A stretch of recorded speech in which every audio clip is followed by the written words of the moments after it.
Hello दोस्तों, कैसे हैं आप लोग। मैं अभिषेक श्रीवास्तव स्वागत करता हूं आपका अपने YouTube channel JH exam plex पे। जैसा कि आपको पता है, जेएच एग्जाम प्लेक्स आपके लिए वीवीयू के सिलेबस में जितने भी कोर्सेस है, चाहे वो एमडीसी के सिलेबस में हो, माइनर हो, मेजर हो, सब की तैयारी आपको हमारे चैनल पर प्रोवाइड करवाया जा रहा है। साथ ही साथ हम लोग क्या प्रोवाइड करवा रहे हैं, तो साथ ही साथ हम लोग इसी वीडियो के डिस्क्रिप्शन में आप जाएंगे तो आपको हमारे टेलीग्राम और व्हाट्सएप चैनल का लिंक मिल जाएगा। उससे जुड़ के जो भी क्लासेस यहाँ चल रही हैं उसके नोट्स आपको वहाँ पर फ्री ऑफ कॉस्ट प्रोवाइड करवाए जा रहे हैं, चाहे वो पीपीटी पे बन रहे हो, चाहे हैंड रिटन हो, चाहे प्रिंटेड फॉर्मेट में हो, सब आपको प्रोवाइड करवाया जा रहा है। तो हम लोग पढ़ रहे हैं माइनर मैथ्स में।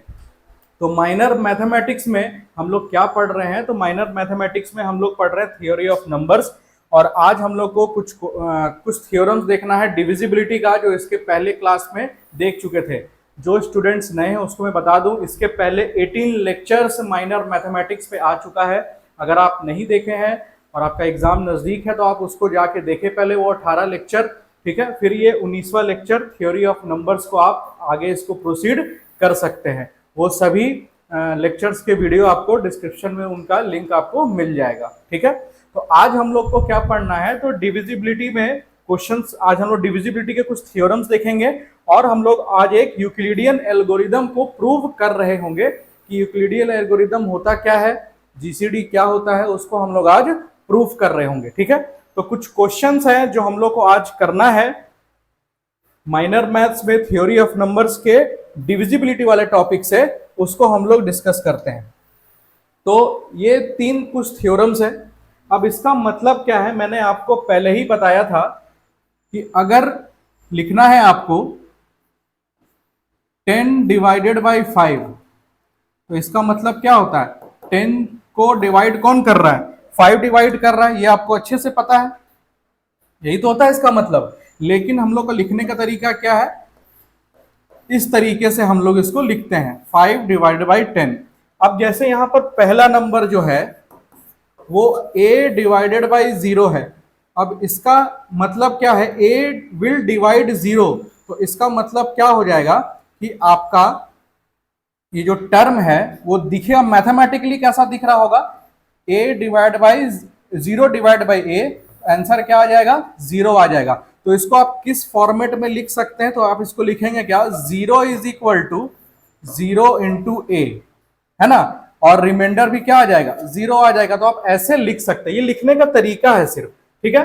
0 is equal to 0 into a plus 0, 0 into a कैसे आया, ये इससे मल्टीप्लाई करके आया, तो 0 is equal to 0 into a plus 0। लिखने का मन है तो आप लिख सकते हैं, नहीं लिखने का मन है तो छोड़ सकते हैं, ठीक है। हम लोग किस फॉर्मेट पे बात कर रहे हैं, ये कौन सा फॉर्मेट लिखा गया है, तो ये लिखा गया है dividend, dividend is equal to divisor into quotient, quotient plus remainder के फॉर्मेट में लिखा गया है। क्लियर हो रहा है बात। उसी तरीके से बी नंबर को आप देखेंगे तो ये क्या लिखा हुआ है, 1 will divide a. 1 will divide a का मैथमेटिकल मतलब क्या हो जाएगा कि 1 जो है ए को डिवाइड कर रहा है, 1 जो है वो a को डिवाइड कर रहा है, तो आंसर क्या आ जाएगा आपका, a ही आएगा ना। तो इसको हम लिखेंगे कैसे, इस फॉर्मेट में डिवीजन एल्गोरिदम में, तो a is equal to a into 1 plus 0। आपको लिखने का मन है तो आप लिख सकते हैं, नहीं लिखने का मन है तो आप छोड़ सकते हैं, ठीक है। 1 a इंटू 1 प्लस 0, इसी फॉर्मेट पे इसको लिखा गया है। उसी तरीके से थर्ड वाला कैसे लिख सकते हैं आप, तो a divided by a, a को a डिवाइड कर रहा है, तो इसका मतलब क्या हो गया कि a आपका a को a डिवाइड करेगा तो वैल्यू क्या दे देगा, 1 देगा ना। a को a डिवाइड करेगा तो वैल्यू आपका क्या दे देगा, 1 देगा। तो आप क्या लिख सकते हैं कि a is equal to a into 1, ठीक है, या 1 into a, 1 into a plus 0, ठीक है। तो ये आपका यहां पर हो गया प्रूफ, जो हम लोग करना चाह रहे थे वो हो गया यहां पर, ठीक है। प्रूफ या लिखने का तरीका आप बोल सकते हैं, प्रूफ क्या बोलेंगे इसको, लिखने का तरीका बोलेंगे, ठीक है। a into 1 is equal to a। अब ये हो गया आपका पहला। दूसरा थ्योरम क्या है आपका? दूसरा थ्योरम देखिए, a divide by 1 this implies a is equal to plus minus 1। अब इस चीज का मतलब क्या है, इसको मैं मिटा दूं, यूक्लिडियन एल्गोरिदम को नेक्स्ट पेज में हम लोग पढ़ेंगे। अब ये क्या लिखा हुआ है, a डिवाइड बाई 1 और a is equal to plus minus 1। अब इस चीज का आप इस चीज का स्क्रीनशॉट ले सकते हैं, ठीक है।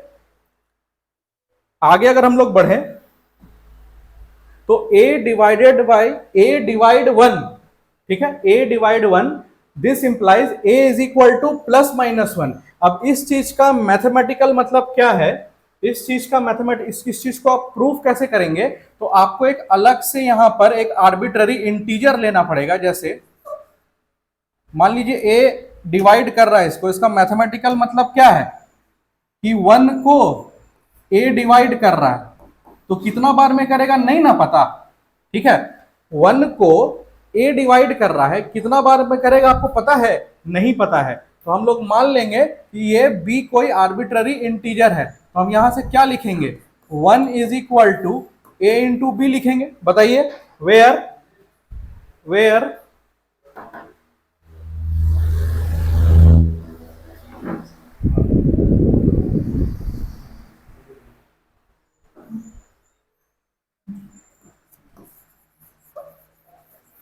where b belongs to integer, ठीक है, where b belongs to integer, ये हम बोल सकते हैं।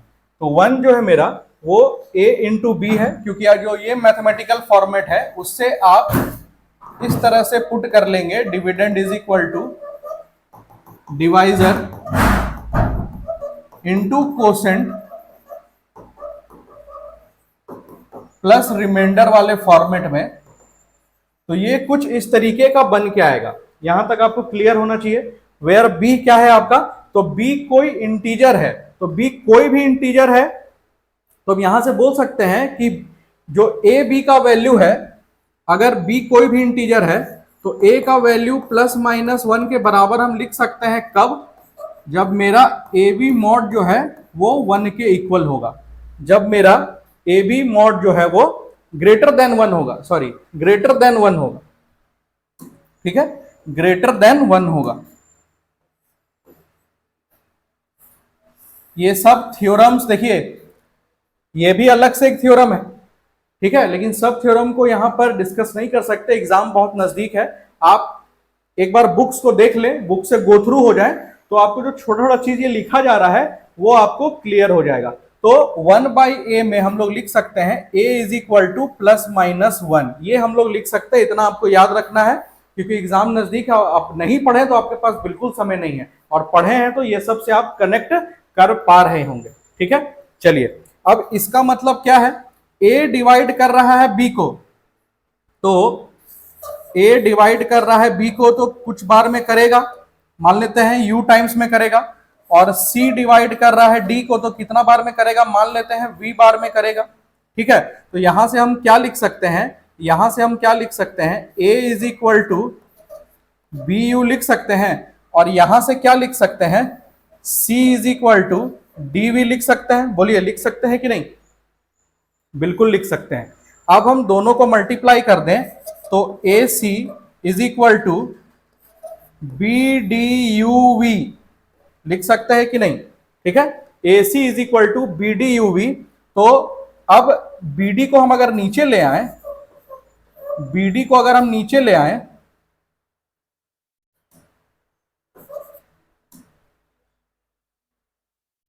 ए c is equal to b d, यही लिखा हुआ है ना, a C divide by a c divides b d. उल्टा आना चाहिए था ना, क्वेश्चन लगता है गलत लिख लिए, एक second, A B by C D, ठीक है। This implies A C divide by B D.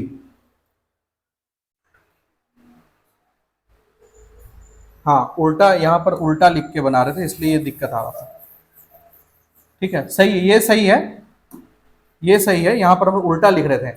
B को ना ए डिवाइड करेगा, और यहां पर डी को ना सी डिवाइड करेगा, ठीक है, इज इक्वल टू यू लिख लिए, इज इक्वल टू वी लिख लिए। तो यहां से हम लोग क्या लिख सकते हैं, B is equal to A U, बहुत इजी है, और D is equal to C V, ठीक है। अब दोनों को मल्टीप्लाई कर दें तो B D is equal to क्या हो जाएगा, A U into C V, है ना।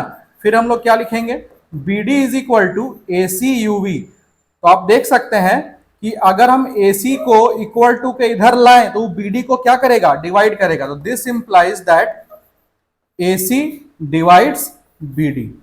This implies that AC divides BD और UV आपका क्या है, कोई भी आर्बिट्ररी इंटीजर होगा, है ना। आप इस चीज का स्क्रीनशॉट ले सकते हैं।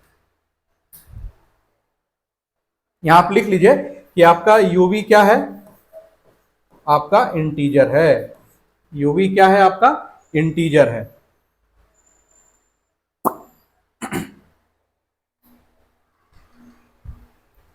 ठीक है, नेक्स्ट अब देखिए, ये कुछ इंफॉर्मेशन है आपके लिए। आपका जो सेमेस्टर 2 का मेजर का क्लास है और सेमेस्टर 4 का जो मेजर मैथ्स का क्लास है, आज सेमेस्टर 4 का मेजर मैथ्स का लाइव क्लास होगा, जस्ट इसी मतलब आज हो जाएगा। और हम लोग जो ये कोर्स लॉन्च किए हैं सेमेस्टर 2 के मेजर मैथ्स के लिए, उसका फी है 699 और सेमेस्टर 4 के लिए उसका फी है क्या, 799, ठीक है। तो ये दोनों कोर्स से जुड़ के आप अपना एग्जाम का मैथ्स का तैयारी को आप अपना स्ट्रॉन्ग कर सकते हैं और उसमें अपना मार्क्स बढ़ा सकते हैं। जो भी आपका डाउट है क्लियर कर सकते हैं। हम लोग इसमें क्या प्रोवाइड कर रहे हैं, तो लाइव क्लास तो आपको मिलेगा ही, साथ ही साथ वो रिकॉर्डेड रहेगा, आप उसको कभी भी देख सकते हैं। नोट्स पीडीएफ्स जो भी साथ में चलेगा वो तो मिलेगा ही, और एग्जाम टाइम गेस्ट क्वेश्चंस आपको दोनों ही पेपर में मिलेंगे, ठीक है। तो बहुत ही कम फी पर इसको लॉन्च किया गया है आपके लिए कि आप सभी लोग इसका लाभ उठा पाएं। और कोई भी डाउट अगर आपको हो तो आप इस नंबर पे कॉल कर सकते हैं, 9631559973। ये JH एग्जाम्प्लेक्स के ऑफिस का नंबर है, आप इस पे कॉल करके अपना डाउट क्लियर कर सकते हैं, ठीक है। चलिए बढ़ते हैं हम लोग नेक्स्ट थ्योरम की तरफ। अब देखिए ये क्या है, A डिवाइडेड बाई B, मतलब A B को डिवाइड कर रहा है, तो यहां लिखेंगे हम B बाई A, है ना। और यहां पर B डिवाइड कर रहा है C को, B डिवाइड कर रहा है C को, फिर उल्टा लिख रहे थे, B डिवाइड कर रहा है C को, है ना। इसको मान लीजिए U, इसको मान लीजिए V। तो यहां से आप क्या लिख सकते हैं, B is equal to AU, और यहां से क्या लिख सकते हैं, C is equal to BV। लिख सकते हैं कि नहीं लिख सकते हैं, बताइए, ठीक है। तो दोनों का यूज करके आप क्या लिख सकते हैं हम, ठीक है, दोनों का यूज करके आप क्या लिख सकते हैं ये आप लोग को सोचना है। तो AUV,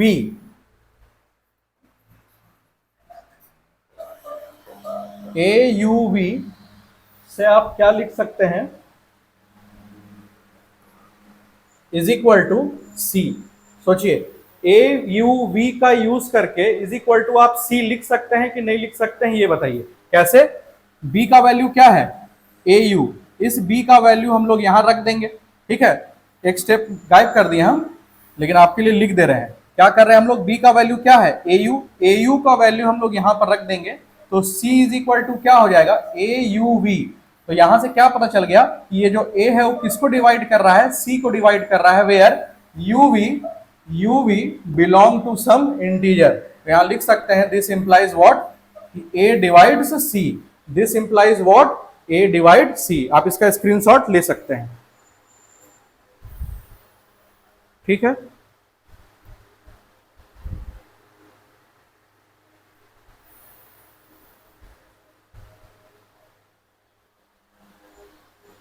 next, A divide B, B divide A, this implies A is equal to plus minus B।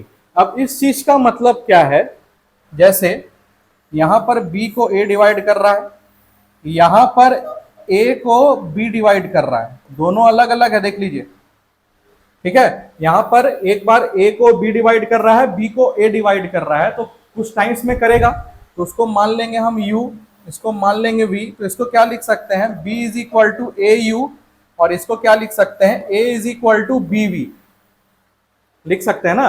अब b का वैल्यू सेम हम लोग यहां पर अप्लाई अगर कर दे, b का वैल्यू क्या है ए यू, अगर इसको यहां पर अप्लाई कर दें, b का वैल्यू यहां पर अप्लाई कर दें तो क्या हो जाएगा, a is equal to B की जगह पर क्या लिखेंगे, ए यू वी। तो आप देख रहे हैं यहां पर, यहां से ए को डिवाइड कर रहा है, ठीक है, ए को डिवाइड कर रहा है, तो जब ए को डिवाइड करेगा तो यहां से हम लिख सकते हैं ना क्या, कि मेरा जो ए है वो किसके बराबर होगा, प्लस माइनस वन के बराबर होगा, या आप बोल सकते हैं वन के बराबर होगा, ठीक है, या आप ये भी बोल सकते हैं कि मेरा यूवी जो है वो वन के बराबर है, ठीक है। यहां से आप दो चीज लिख सकते हैं क्या, हियर ए डिवाइड्स ए, और अगर आपको लिखना है तो आप क्या लिखेंगे, UV is equal to one, this implies u को भी आप लिख सकते हैं plus minus one, and v को भी आप लिख सकते हैं प्लस माइनस वन। ये दो चीज आप लिख सकते हैं, ठीक है, ये दो चीज आप लिख सकते हैं, u को भी लिख सकते हैं और v को भी लिख सकते हैं। तो बताइए a is equal to plus minus B हम लोग कैसे लिखेंगे, बस इसी दोनों का यूज करके, u is equal to plus minus one और v is equal to plus minus one. तो दिस इंप्लाइज व्हाट, कि मेरा जो a है वो प्लस माइनस b के इक्वल हो जाएगा, मेरा जो a है वो प्लस माइनस b के इक्वल हो जाएगा, ठीक है, क्योंकि देखिए u का वैल्यू क्या आ जाएगा, वन, तो b is equal to one या माइनस वन, या a is equal to one या माइनस वन, है ना। तो जब ये वन होगा तो b is equal to a हो जाएगा, और जब ये माइनस वन होगा तो b is equal to minus a हो जाएगा, होगा कि नहीं। हमको मेनली ये दिखाना था कि u और v से मेरा, u और v जो मेरा है वो वन होगा, u और v अगर वन हो जाएगा तो ये चीज ऑटोमेटिक प्रूव हो जाएगा, ठीक है। तो ये आपका कुछ डिविजिबिलिटी का प्रूफ्स था जो आपको इसमें मैंने करवाया एज अ थ्योरम, ये थ्योरम बुक में ही भी एज अ थ्योरम ही दिया रहता है, ठीक है। तो आप इस पूरे का स्क्रीनशॉट ले सकते हैं। इसके बाद हम लोग जंप करेंगे किसमें, यूक्लिडियन एल्गोरिदम में, इसके बाद हम लोग जंप करेंगे यूक्लिडियन एल्गोरिदम में, आप इस चीज का स्क्रीनशॉट ले सकते हैं।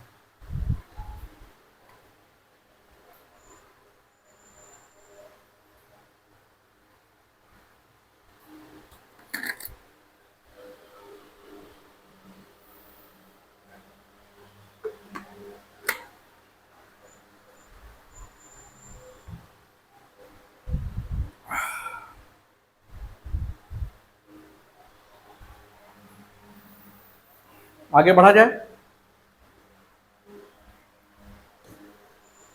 State and proof Euclidean algorithm, state and proof Euclidean algorithm. तो स्टेटमेंट में हम लोग क्या लिखेंगे, तो स्टेटमेंट में हम लोग लिखेंगे any two non zero integers a and b having a positive GCD. तो डेफिनेशन या स्टेटमेंट क्या हो जाएगा,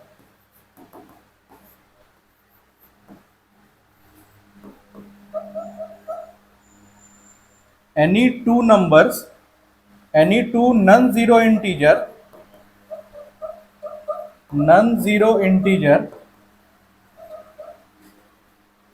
any two non-zero integer a and b have a positive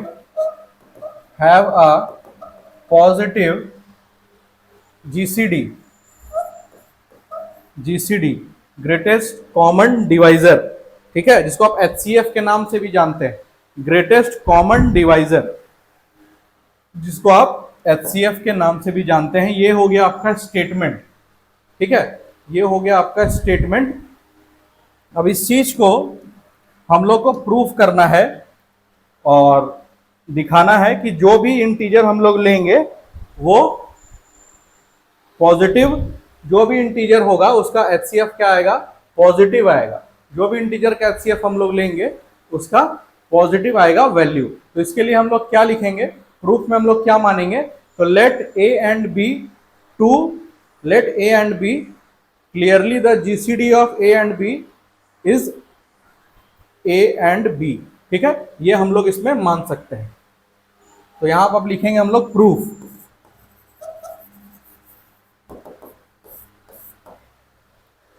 proof हो गया आपका। तो हम लोग मान लेते हैं क्या, if a is equal to b, then clearly if a is equal to b, then clearly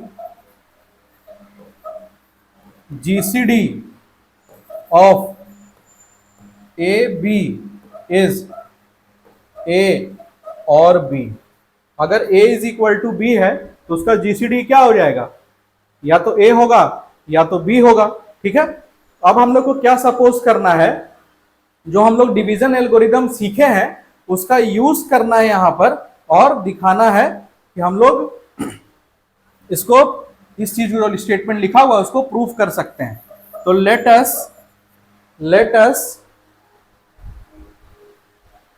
us suppose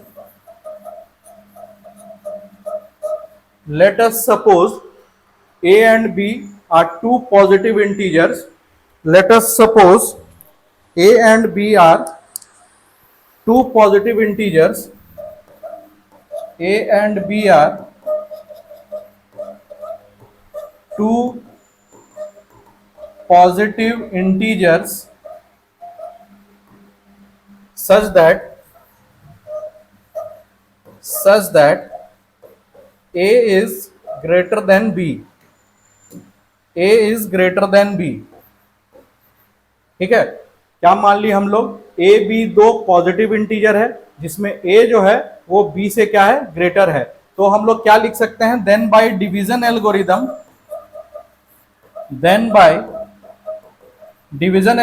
से हम लोग क्या जानते हैं बताइए, देन बाय डिवीजन एल्गोरिदम हम लोग क्या लिख सकते हैं कि मेरा a जो है वो BQ प्लस R होता है। ठीक है, और जो मेरा R है वो 0 से बड़ा और बराबर और मेरा B से छोटा होता है। ये हम लोग को पता है डिवीजन एल्गोरिदम से, पता है ना। तो अब यहां पर मान लीजिए अगर R 0 कर दें हम लोग तो A is equal to BQ हो जाएगा कि नहीं। ठीक है, तो यहां पर हम लोग क्या लिखेंगे, if R is equal to 0, then clearly A is equal to BQ. So then we can clearly write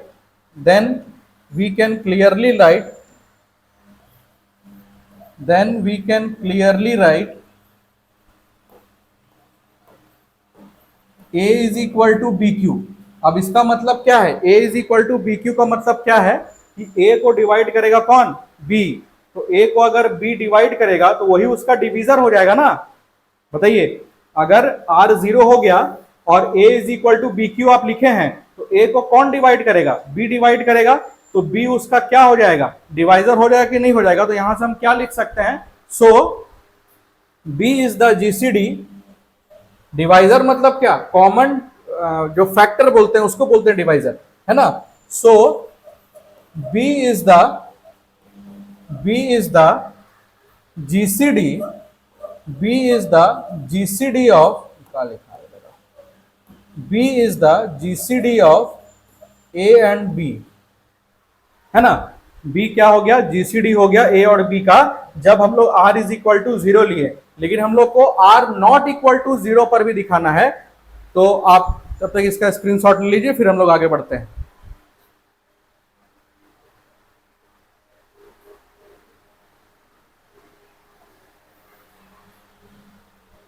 ठीक है, तो R 0 लिए तो हम लोग क्या प्रूफ कर दिया कि B मेरा क्या है, GCD है किसका, A और B का।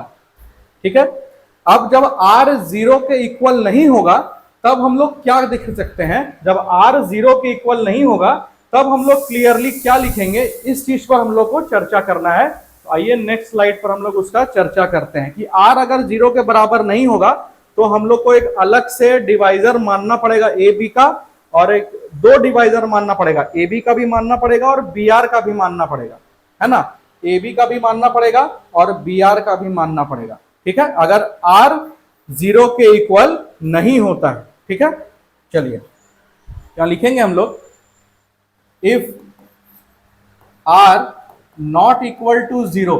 ठीक है, तो इसके पहले क्या देखे हम, आर इक्वल टू 0 देखे थे। अभी हम लोग क्या देखेंगे कि आर 0 के इक्वल अगर नहीं होगा, then then we have to suppose then we have to suppose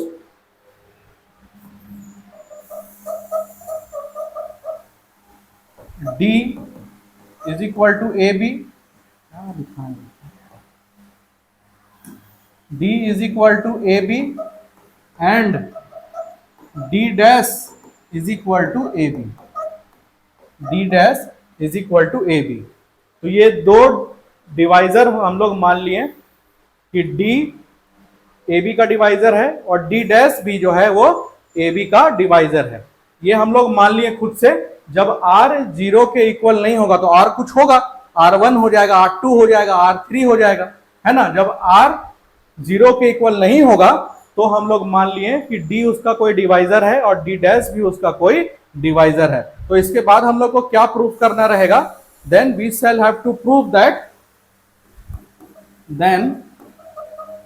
we have to prove that D is equal to D dash। ये हम लोग को प्रूव करना है। उसके बाद हम आगे का स्टेटमेंट इसको आगे बढ़ा सकते हैं और जो जीसीडी वाला वैल्यू है वहां तक पहुंच सकते हैं। तो ये चीज हम लोग को दिखाना पड़ेगा कि दोनों एक दूसरे के इक्वल है। जो लिखे हैं वो चीज दोनों एक दूसरे के इक्वल है। ठीक है, तो आइए हम लोग इसको कैसे प्रूव करेंगे। यहां लिखेंगे हम लोग since D is equal to AB। इसका मतलब क्या है कि D divide A and D divides B। बोलिए, यही तो मतलब होता है। डिवाइजर का काम क्या है? अपने डिविडेंड को डिवाइड करना। डिवाइजर का काम क्या है? अपने डिविडेंड को डिवाइड करना। ऐसे हम लोग लिख सकते हैं ना। अब यहां से जब ये by using division algorithm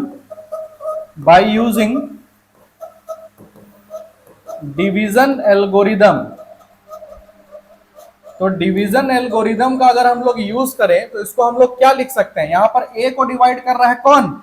D कर रहा है। तो A is equal to D K1 plus R1। बोलिए, ठीक है। K कोई या Q भी लिख सकते थे या K लिख दीजिए, कोई दिक्कत नहीं है। K आपका कोसेंट हो गया और R आपका रिमाइंडर हो गया और D इसका डिवाइजर हो गया और A उसका डिविडेंड हो गया। लिख सकते हैं कि नहीं लिख सकते हैं ये बताइए। उसी तरीके से इसको भी लिख सकते हैं क्या कि B बराबर DK2 प्लस R2। बोलिए, इतना हम लोग लिख सकते हैं कि नहीं लिख सकते? ठीक है, where K1 and K2 belongs to integer. K1 K2 किससे बिलोंग करता है? इंटीजर से बिलोंग करता है। अब वी नो दैट क्या कि A इज इक्वल टू क्या है? BQ प्लस R होता है। तो रख दीजिए, A का वैल्यू क्या है आपका? DK1 प्लस R1 और B का वैल्यू क्या है? DK2 plus R2 plus R। यही है। अब हम लोग इसमें क्या कर सकते हैं? अब हम लोग इसमें ये कर सकते हैं। अच्छा, Q छूट गया ना, यहाँ पे Q छूट गया। यहां पर है Q और प्लस R। ठीक है, तो एक काम आप इसमें ये कर सकते हैं क्या कि आप देख सकते हैं कि Q डिवाइड कर रहा है इसको। बोल सकते हैं हम लोग कि Q इसको डिवाइड कर रहा है। और इसमें आप क्या लिख सकते हैं? A का वैल्यू लिख लिए, B का वैल्यू लिख लिए। ठीक है,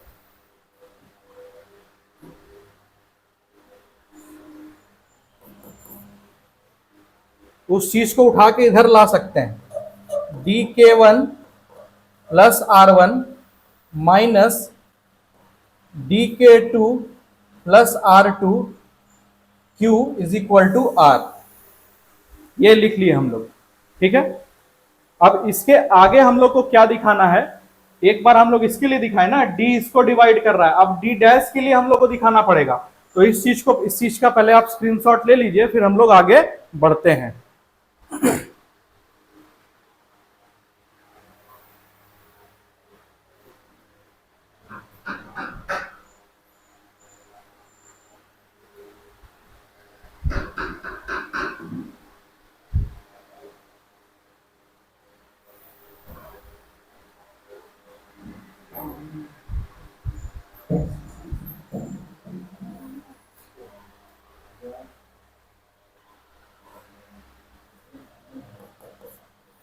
तो आगे अगर हम इसको देखें तो इसको आप क्या लिख सकते हैं, D K1 plus R1 minus DK2 या QDK2 minus QR2 is equal to R, है ना।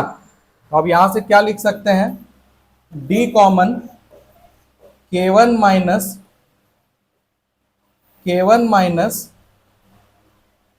D common K1 minus K2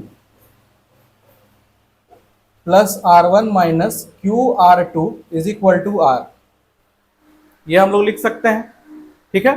और अगर R1 और R2 को हम लोग अगर जीरो कर दें, ठीक है, तो आप क्लियरली बोल सकते हैं ना कि D जो है वो किसको डिवाइड कर रहा है, R को डिवाइड कर रहा है, ठीक है।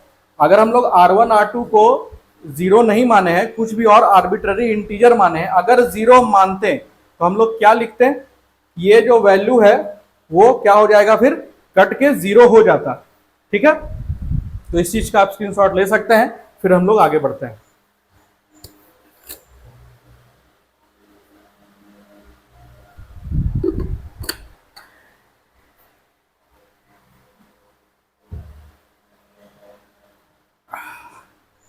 चलिए इसी पेज पे हम लोग देखेंगे इसको आगे।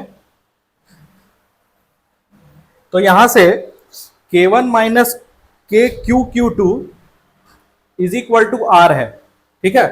तो इस चीज को हम लोग और अच्छे से अगर लिखें तो हम लोग इसको क्या लिख सकते हैं,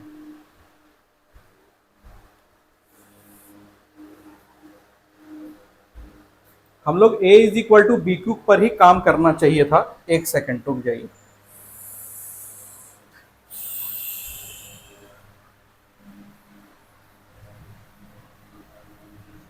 इसको प्लस R1 नहीं मानेंगे अभी, इसको प्लस R2 नहीं मानेंगे अभी, सिर्फ इतना ही पर काम करेंगे। ये हो गया आपका इक्वेशन 1, थोड़ा सा गलत हो गया, एक मिनट। ये हो गया आपका इक्वेशन 1, ये हो गया इक्वेशन 2। अब इसको पुट करेंगे, ए बी का वैल्यू, ये वाले वैल्यू को पुट करेंगे। DK1 is equal to B क्या है आपका, DK2 Q प्लस R। अब इसको इधर ले आइए, D कॉमन हो जाएगा, K1 minus K2Q is equal to R, ठीक है। अब यहां से क्या दिख रहा है आपको कि D जो है वो R को डिवाइड कर रहा है, तो यहां हम लोग क्या लिखेंगे, this implies D divides R। अब ठीक है, वो प्लस R1 प्लस R2 हम लोग आगे लिखेंगे नेक्स्ट स्टेप में, ठीक है। प्लस R1 प्लस R2 हम लोग अपने नेक्स्ट स्टेप में लिखेंगे। तो इस चीज का मतलब तो क्लियर हो गया, इस चीज का मतलब तो क्लियर हो गया। अब ये कैसे आया, D जो है वो A को डिवाइड किया, कितना टाइम्स में करेगा, K1 टाइम्स में, और हम लोग मान लिए इसका रिमाइंडर कुछ बचा नहीं, ठीक है। इसलिए ये DK1 और DK2 मान लिए, और जहां पर मेरा K1 और K2 क्या है, इंटीजर से बिलोंग करता है। अब हम लोग आगे क्या लिख सकते हैं इसमें, अब आगे क्या लिखेंगे, तो यहां से क्लियरली लिखेंगे हम लोग, thus it is clear that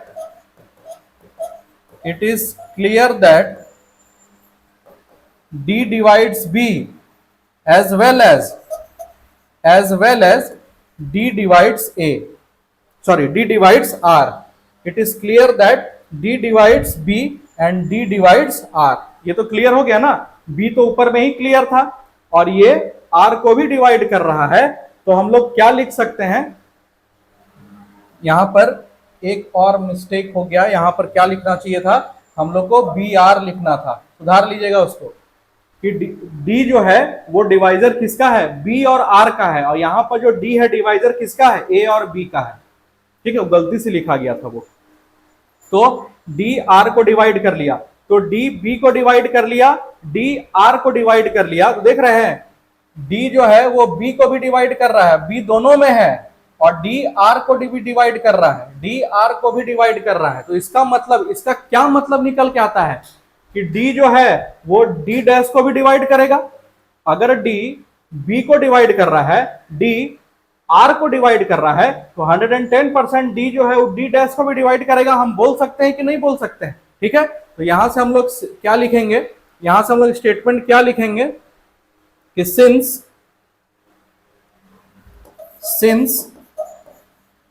D divides, since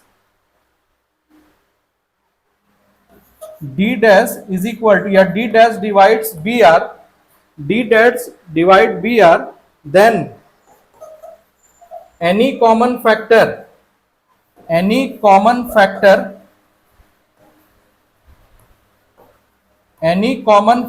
of D dash will divide, any common factor of it will divide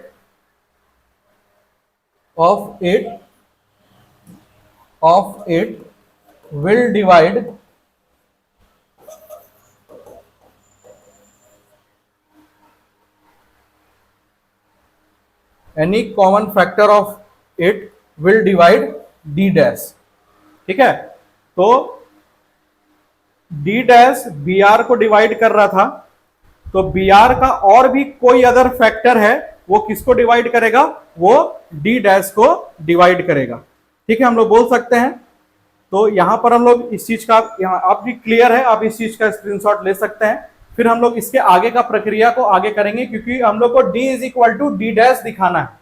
ठीक है, D is equal to D dash दिखाना है। तो सबसे पहले हम लोग क्या किए, पहले तो R इज इक्वल टू 0 माने, R इज इक्वल टू 0 माने, उससे हुआ क्या, B बन गया डिवाइजर, या B बन गया GCD किसका, AB का।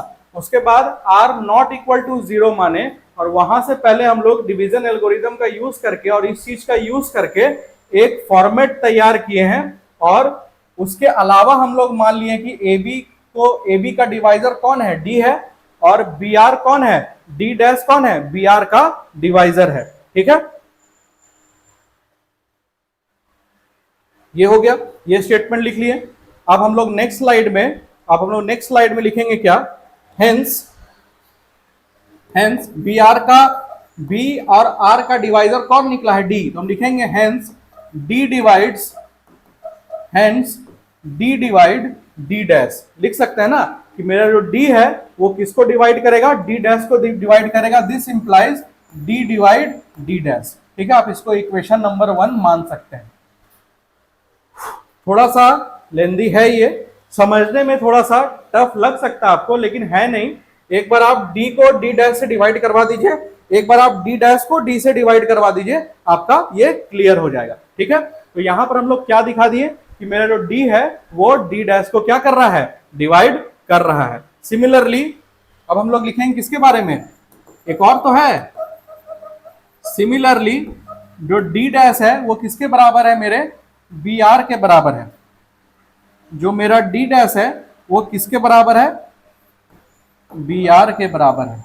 अब इसका मतलब क्या है, दिस इंप्लाइज व्हाट, कि B को D डैश डिवाइड कर रहा है, समथिंग K3 टाइम्स में करेगा, और R को भी D डैश डिवाइड कर रहा है, समथिंग K4 टाइम्स में करेगा, where K3 and K4 belongs to integer. ये हम लोग लिख लिए। ठीक है, अब लिखेंगे नाउ,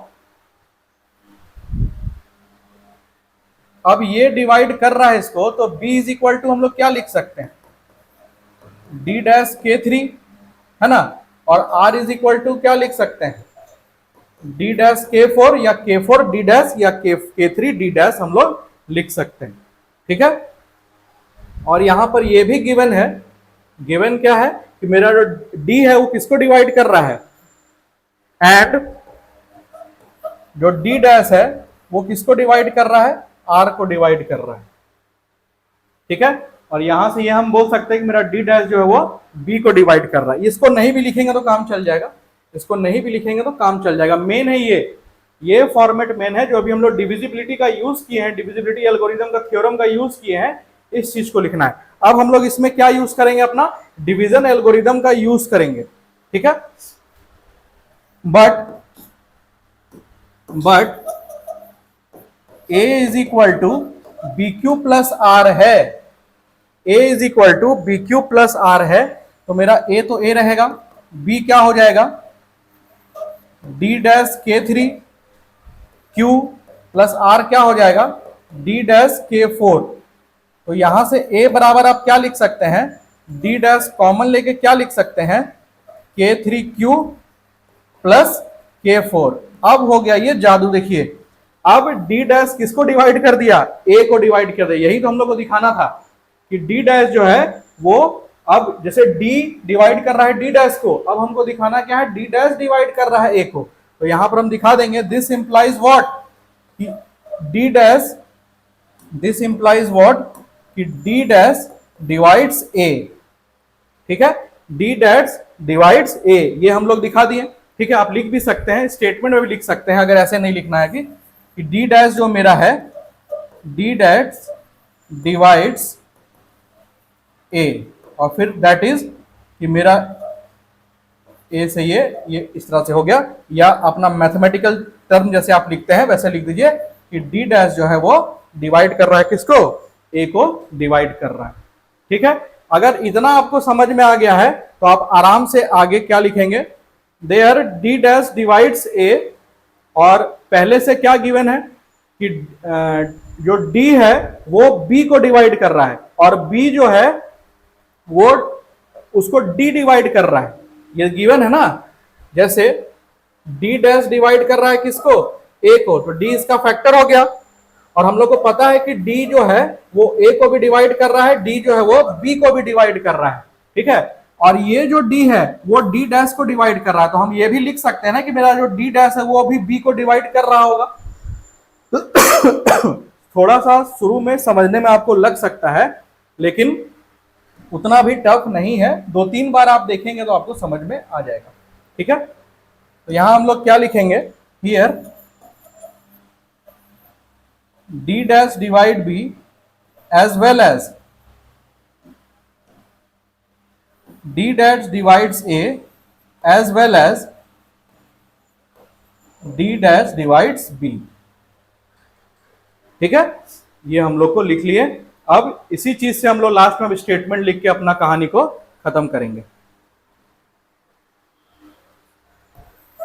बट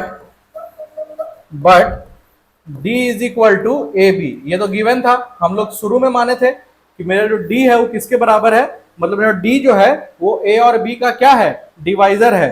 तो यहां पर हम लोग क्या लिखेंगे कि मेरा जो D डैश है, therefore it is clear that कि D डैश जो है मेरा जो है वो D को डिवाइड कर रहा है। तो now from 1 and 2 it is clear that कि D जो है मेरा वो D डैश के इक्वल है। अभी हम लोग D को D डैश के इक्वल किए और कुछ नहीं किए। ठीक है, अब हम लोग बढ़ेंगे अपने डिवीजन एल्गोरिदम, जो हम लोग को यूक्लिडियन एल्गोरिदम था उसको प्रूफ करने पर हम लोग अभी बढ़ेंगे।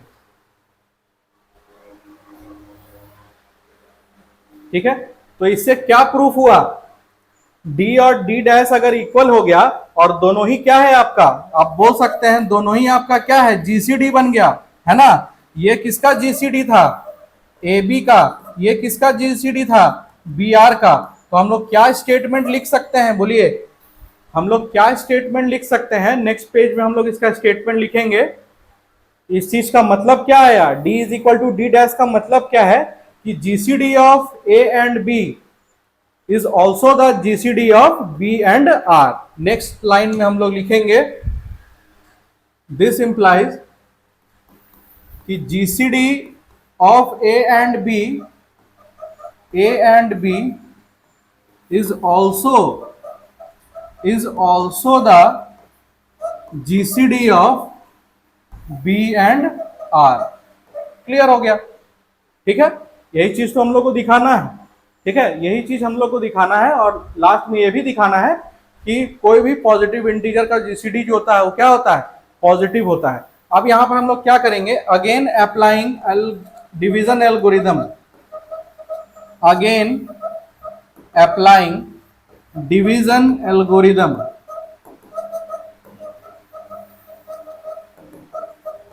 अब देखिए आपको एक चीज यहां सिखाते हैं, A is equal to b q plus r था, शुरू में हम लोग माने थे ना। अब क्या होगा, जैसे आप एक स्टेप ऊपर जाएंगे, अब B को आपको यहां लिखना होगा B। अब ये जो R है यहां पर आ जाएगा R, Q1 R1, नया रिमाइंडर, नया क्वोशिएंट।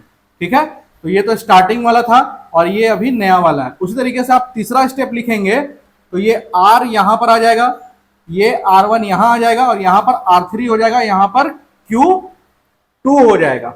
आ रहा है बात समझ में?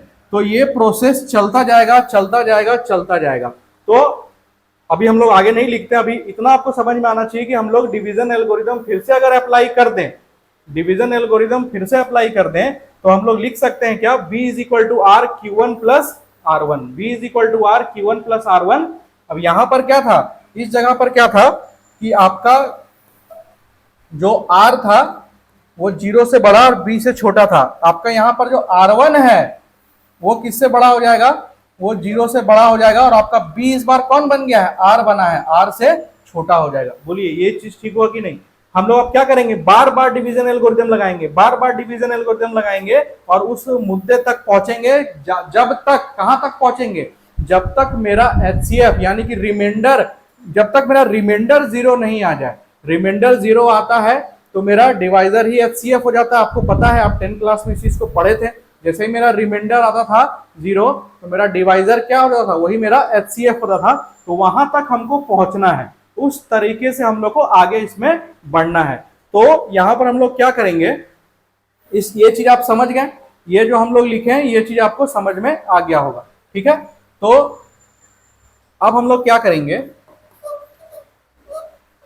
If R is equal to 0, if R is equal to 0,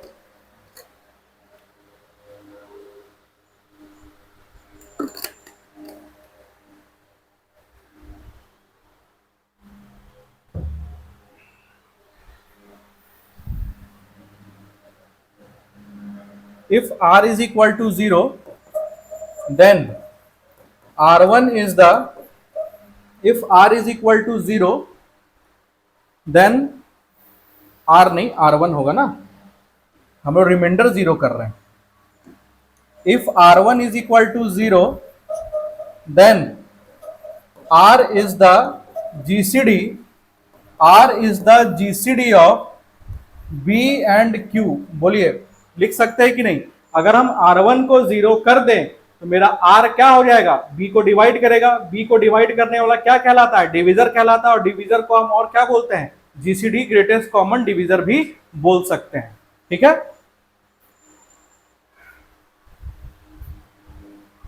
and also corresponds कि R is the GCD of A and B, A and B। R मेरा क्या है, A और B का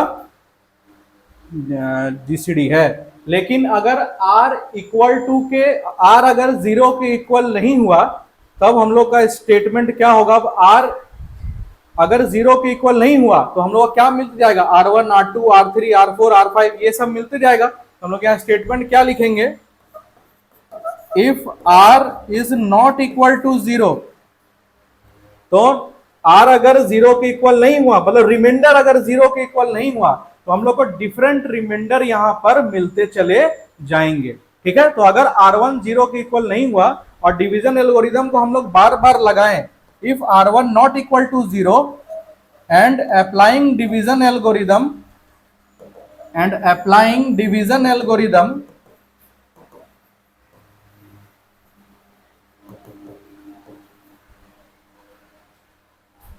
and applying division algorithm तो हम लोग को क्या मिलते जाएगा, हम लोग को रिमाइंडर मिलते चला जाएगा, रिमाइंडर मिलते चला जाएगा, रिमाइंडर मिलते चला जाएगा।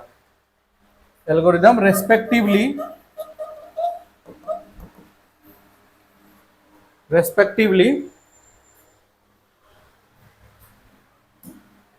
तो since R will be greater than R1 will be greater than R2 will be greater than R3 and so on।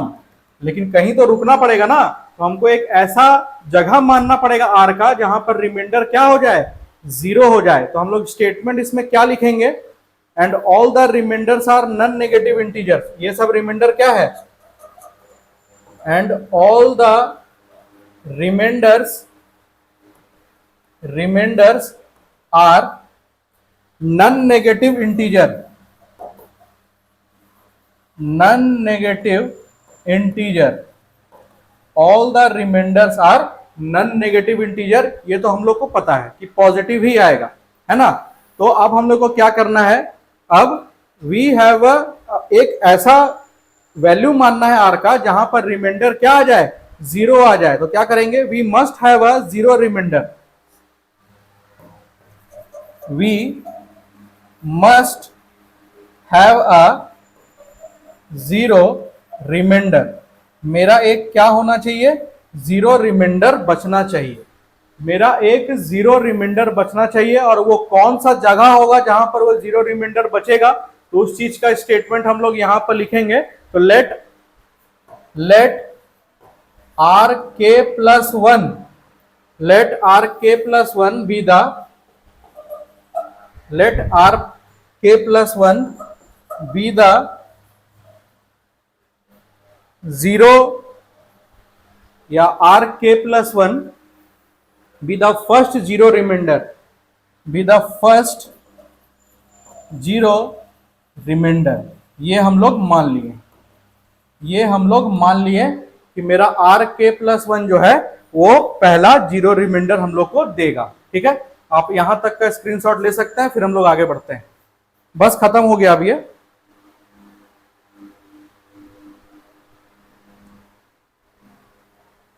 ठीक है, तो अब हम लोग को क्या सिस्टम मिल गया, तो आर के प्लस वन पे क्या हो जाएगा, ठीक है, आर के प्लस वन पर हम लोग को पहला जीरो रिमाइंडर मिलेगा, ऐसा हम लोग मान लिए हैं। ठीक है, तो अब हम लोग क्या करेंगे, तो अब हम लोग का we have a system of solution, या इक्वेशन लिख सकते हैं आप कि a is equal to b q plus r था, तो उसमें क्या था, ऐसा कंडीशन बनता था ना। उसी तरीके से b is equal to r q one, या क्यू वन आर आप लिख सकते हैं, q one r, b is equal to q one r plus r one. तो यहां पर आप क्या लिख सकते हैं, आपका रिमाइंडर जो R1 है वो जीरो से बड़ा होगा और R से छोटा होगा। ठीक है, उसी तरीके से अब ये जो है R वो यहां आ जाएगा, R यहां आ जाएगा। अब ये क्या बन जाएगा, Q2 R1 और प्लस R2। ठीक है, तो अब आपका जो ये R2 है वो किससे छोटा हो जाएगा, किससे बड़ा हो जाएगा, जीरो से, और किससे छोटा हो जाएगा, तो R1 से छोटा हो जाएगा। सो ऑन, ये चलते चलेगा। अब ये इसी तरीके से आगे बढ़ते चलेगा। और आप आगे क्या लिख सकते हैं, जैसे ये R1 है वो अब यहां आ जाएगा, R1 यहां आ जाएगा, यहां क्या आ जाएगा, Q3 R2 प्लस यहां पर क्या आ जाएगा, R3। तो यहां आप क्या लिख सकते हैं कि मेरा जो रिमाइंडर 3 बचा है वो जीरो से बड़ा होगा और मेरा R2 से छोटा होगा। तो आप देख सकते हैं कि यहां पर जो R है उसे Q का वैल्यू 2 ज्यादा है और उससे इस R का वैल्यू क्या है, 1 ज्यादा है। देख पा रहे हैं, इससे ये 2 ज्यादा है, ये आपका क्या है, 1 ज्यादा है। तो इस चीज को अगर डॉट डॉट डॉट करके आगे लिखा जाए, इस चीज को अगर डॉट डॉट करके आगे लिखा जाए तो हम लोग इसमें क्या लिख सकते हैं कि मेरा R K minus two, R K minus two, अब देखिए उससे ये 2 ज्यादा होता है तो ये क्या हो जाएगा, क्यू के, उससे ये 1 ज्यादा होता है तो क्या हो जाएगा, आर के माइनस वन होगा ना, और प्लस R3 जो ये होता है वही ये होगा, मतलब आर के। ठीक, तो आप यहां क्या लिख सकते हैं कि मेरा जो आर के है वो 0 से बड़ा है और मेरा उससे 1 कम से छोटा है, ये लिख सकते हैं। ठीक है, और ये सो ऑन आपका बढ़ते चला जाएगा। और इसको आगे बढ़ा के लास्ट में हम लोग क्या लिख देंगे कि आर के माइनस वन जो है, आर के माइनस वन जो है, अब देखिए यहां पर के माइनस वन लिखा गया है। अब जैसे यहां पर क्या था आपका, यहां से 2 ज्यादा था तो इससे 2 ज्यादा आप कर देंगे, इसमें +2 कर देंगे तो वहां पर क्या हो जाएगा, क्यू के प्लस वन हो जाएगा, क्यू के प्लस वन हो जाएगा। और आर इससे 1 ज्यादा था, उससे 1 ज्यादा, ये हो जाएगा क्या, आर के। ठीक है, तो दिस इंप्लाइज व्हाट, अब इसके देखिए आर के माइनस वन तक पहुंच गए, अब आर के तक पहुंचेंगे, अब ये रिमाइंडर आपका क्या दे देगा, फिर 0 दे देगा, क्योंकि हम लोग उसी को माने हैं। तो यहां पर हम क्या लिखेंगे, वी एज्यूम दैट कि आर के जो है मेरा लास्ट नॉन जीरो रिमाइंडर है। तो we assert r k as our last non zero remainder, last non zero remainder, ठीक है। तो ये लास्ट नॉन जीरो रिमाइंडर आपका बच गया। बस इसके आगे क्या आ जाएगा फिर आपका, इसके आगे क्या आ जाएगा, इससे 2 ज्यादा तो ये आ जाएगा आर के प्लस वन, और आर के प्लस वन को आप क्या माने हैं, इसके आगे इसको क्या लिखेंगे, आर के प्लस वन, और आर के प्लस वन इस चीज को आप क्या माने हैं, 0 माने हैं। तो अगर ये 0 आ गया तो ये आर के आपका क्या हो जाएगा, जीसीडी हो जाएगा। देयरफॉर हम लोग क्या लिखेंगे कि r k is the GCD of positive integer a and b. तो यूक्लिडियन थ्योरम में यही चीज आपको दिखाना पड़ता है। और आर के आपका क्या है, पॉजिटिव आया है, ठीक है, आर के आपका क्या रहेगा, पॉजिटिव है, ठीक। तो यूक्लिडियन एल्गोरिदम को हम लोग अभी हम 4 या देख रहे कितना स्लाइड लग गया यूक्लिडियन एल्गोरिदम को हम लोग प्रूफ करते करते, ठीक है। तो एनी 2 नॉन जीरो इंटीजर का पॉजिटिव जीसीडी आएगा, जो कि हम लोग लास्ट में देख लिए। स्टार्ट कैसे किए थे हम लोग, ए और बी को बराबर मान लिए थे। तो ए और बी जब बराबर हो जाएगा तो जीसीडी क्या होगा, या तो ए या तो बी होगा। उसके बाद हम लोग मान लिए ए अगर बड़ा हो जाए बी से और डिवीजन एल्गोरिदम का यूज कर लें और उसमें फिर रिमाइंडर को 0 कर दें, तो मेरा जो बी है वो जीसीडी हो जाएगा ए बी का। इतना क्लियर हो गया। उसके बाद हम लोग क्या प्रूफ करने का कोशिश किए, उसके बाद हम लोग ये प्रूफ करने का कोशिश किए कि अगर रिमाइंडर 0 नहीं हो तब कुछ ना कुछ तो डिवीजर होगा ना। तो उसको मान लिए ए बी का डिवीजर डी है और बी आर का डिवीजर डी डैश है। उसके बाद हम लोग को करना क्या था, डी को डी डैश के इक्वल दिखाना था। मतलब यही दिखाना था ना कि इसका जो जीसीडी होगा वही जीसीडी इसका भी होगा। यही इसका दूसरा मतलब है, इसका जो जीसीडी होगा वही जीसीडी उसका भी होगा। वही उसका मैथमेटिकल मतलब होता है। तो उस चीज को हम लोग यहां पर प्रूफ करके दिखाएं, ठीक है। ये प्रूफ करने के बाद हम लोग फिर चले गए इतना दूर तक, हम लोग d is equal to d dash proof करके दिखाएं। उसके बाद हम लोग फिर आ गए कि अगर हम लोग बार बार डिवीजन एल्गोरिदम लगाएंगे तो कोई एक ऐसा पॉइंट जरूर होगा जहां पर रिमाइंडर 0 आ रहा होगा, और जहां पर रिमाइंडर 0 आता है उसी का डिवीजर क्या होता है, एचसीएफ होता है या जीसीडी होता है, ठीक है। तो ये था आपका यूक्लिड एल्गोरिदम का क्लास, ठीक है। बीच बीच में कुछ कुछ डिस्टरबेंस हुआ, उसके लिए सॉरी, कुछ कुछ लोग आ रहे थे, ठीक है।